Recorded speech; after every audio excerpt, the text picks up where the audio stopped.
নজিৰত বিধায়ক দেৱব্ৰত শইকীয়াৰ সংবাদমেলৰ জৰিয়তে অসমৰ মুখ্যমন্ত্ৰী ডক্টৰ হিমন্ত বিশ্ব শৰ্মাক প্ৰত্যুত্তৰ বিধায়ক দেৱব্ৰত শইকীয়াৰ। যোৱা এসপ্তাহ ধৰি মুখ্যমন্ত্ৰী হিমন্ত বিশ্ব শৰ্মাই কংগ্ৰেছ দল তথা দেৱব্ৰত শইকীয়াক আক্ৰমণৰ লক্ষ্য কৰি লোৱাৰ প্ৰত্যুত্তৰ দিয়ে বিৰোধী দলপতি দেৱব্ৰত শইকীয়াই। চাওঁ আহক এই বিষয়ে আমাৰ এক প্ৰতিবেদন। শিৱসাগৰৰ পৰা ফাৰহান লস্কৰৰ ৰিপৰ্ট। যোৱাকালি অসমৰ মুখ্যমন্ত্ৰী আমাৰ ভাৰতৰ অংগৰাজ্য অসম আৰু ভাৰতীয় সংবিধানৰ অধীনত অসম প্ৰদেশৰ মুখ্যমন্ত্ৰী হিচাপে শপত গ্ৰহণ কৰা, ভাৰতীয় সংবিধান অনুসৰি অসম বিধানসভাৰ সদস্য হিচাপে শপত গ্ৰহণ কৰা মাননীয় মুখ্যমন্ত্ৰী ডক্টৰ হিমন্ত বিশ্ব শৰ্মা ডাঙৰীয়াই সাংবাদিকৰ আগত কৈছে যে আলফাই যদি এটেক কৰিব লাগে সৈন্য বাহিনী বা ভাৰতীয় সেনা বাহিনী বা কোনো ভাৰতীয় বিষয়া, অসমত কৰিব নালাগে, অসমৰ বাহিৰত অন্য ৰাজ্যত কৰক। আমাৰ সংবিধান অনুসৰি আমি নিশ্চিতভাৱে কোনো ধৰণৰ এনেকুৱা সন্ত্ৰাসবাদী কাৰ্যকলাপ, উগ্ৰপন্থীৰ লগত সহযোগিতা এইবিলাক দণ্ডনীয় হয়। আমি পাহৰিলে নহ'ব, বৰখাচি বুঢ়াগোহাঁইক এটা উদিত সূৰ্য নামৰ কবিতা লিখাৰ বাবে কেনেকৈ জেলত ভৰাই থৈছিল মাহৰ পিছত মাহ দিন ধৰি।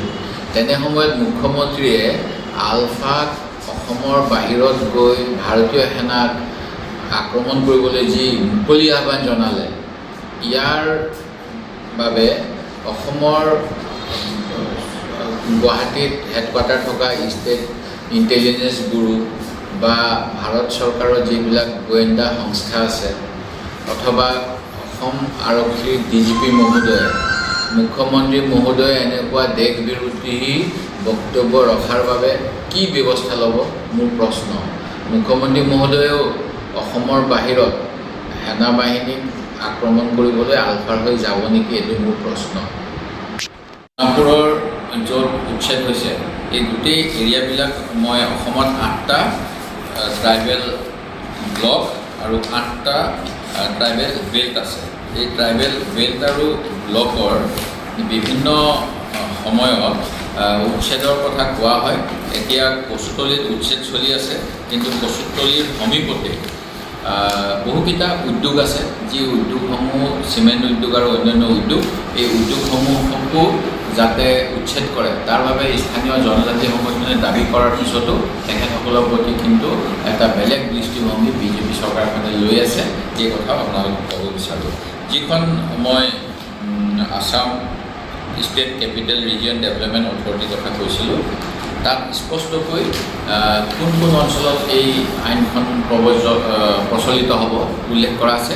তাত কামৰূপ মেট্ৰপলিটান ডিষ্ট্ৰিক্টৰ সকলোখিনি চাৰ্কুলৰ কথা কৈছে, অৰ্থাৎ ট্ৰাইবেল বেল্ট থকা মই যিকেইটা উল্লেখ কৰিছিলোঁ সেই ট্ৰাইবেল বেল্ট থকা চাৰ্কুলকেইটাও, তেনেকৈ কামৰূপ ডিষ্ট্ৰিক্টৰ চাৰ্কুলসমূহ।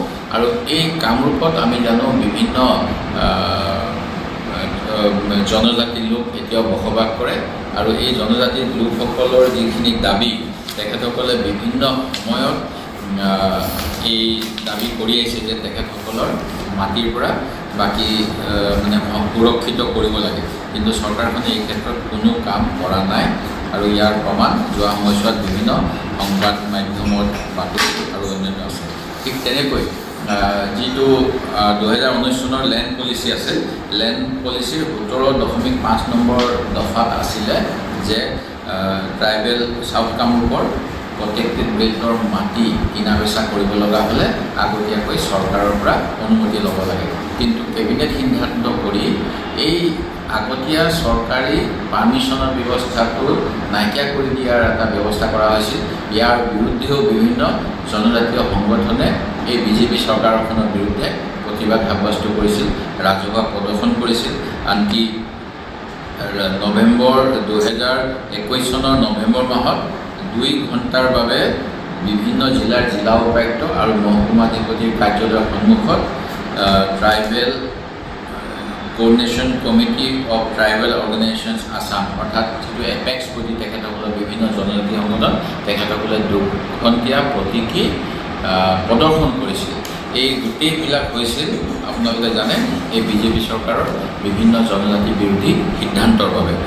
ঠিক তেনেধৰণেৰে মই আৰু আপোনালোকক উল্লেখ কৰিব বিচাৰোঁ যে বাবা ৰামদেৱক অসমৰ বিভিন্ন ট্ৰাইবেল এৰিয়াত উদ্যোগ স্থাপনৰ বাবে মাটি দিয়া হৈছে আৰু ইয়াৰ বাবে আনকি বিভিন্ন জনজাতি লোকক উচ্ছেদ কৰি উদ্যোগ স্থাপনৰ ব্যৱস্থা কৰাৰ বাবে সংবাদ মাধ্যমত চাওতালী মহিলাসকলে প্ৰশাসনৰ লগত কৰা কাজিয়াৰ ভিডিঅ' আপোনালোকৰ মাধ্যমত আমি দেখা পাইছিলোঁ। ঠিক তেনেকৈ অসমৰ শোণিতপুৰ জিলা কোকৰাঝাৰৰ বিটিয়াৰ অঞ্চলত এই কাম কৰি চৰকাৰখনে নিজেই জনজাতি বিৰোধী বিভিন্ন ভূমিকা যোৱা সময়ছোৱাত পালন কৰিছিল। মই আৰু সেই গতিকে মুখ্যমন্ত্ৰী মহোদয়ে যেনেকৈ আমাক কৈছে যে আমি কংগ্ৰেছ দলটোৱে জনজাতি বেল্ট নালাগে বুলি প্ৰস্তাৱ দিব লাগে, আমি সেই প্ৰস্তাৱ কেতিয়াও নিদিওঁ। কাৰণ গোপীনাথ বৰদলৈ ডাঙৰীয়াই অসমৰ জাতি জনজাতিসকলৰ সুৰক্ষাৰ বাবে এই ব্যৱস্থা কৰি দিছিল। বৰঞ্চ বৰ্তমানে শাসনাধিষ্ঠ যোৱা 8-9 বছৰ ধৰি অসমত প্ৰশাসন চলোৱা ভাৰতীয় জনতা পাৰ্টী চৰকাৰখনেহে বিভিন্ন সময়ত তেওঁলোকৰ বিভিন্ন কৰ্মৰ যোগেদি জনজাতি বিৰোধী আৰু ট্ৰাইবেল বেল্ট এণ্ড ব্লক অঞ্চলক ৰিজাৰ্ভেশ্যন কৰাৰ নিচিনা কাম কৰি পেলাই তেওঁলোকৰ জনজাতি বিৰোধী যিটো স্বভাৱ সেয়া প্ৰদৰ্শন কৰিছে আৰু ব্যক্তিগতভাৱে মোক ৰক্তপাতৰ বাবে দায়ী বুলি কৈছে। মই এই ক্ষেত্ৰত ক'ব বিচাৰোঁ, মোৰ কোনো এনেকুৱা মন্তব্য নাই য'ত মই উচতনি দিছোঁ মুখ্যমন্ত্ৰীয়ে দাবী কৰাৰ দৰে। যদি এনেকুৱা কিবা আছে মোৰ বিপক্ষে অসম চৰকাৰক মই আহ্বান জনাইছোঁ, মাননীয় DGP মহোদয়ক আহ্বান জনাইছোঁ, হিংসাত্মক কাৰ্য বিয়পোৱাৰ বাবে যেনেকৈ ভাৰতীয় দণ্ডবিধি আইনত শাস্তি পাব লাগে তাৰ বাবে গোচৰ ৰুজু কৰিব লাগে, মোৰ বিৰুদ্ধে গোচৰ ৰুজু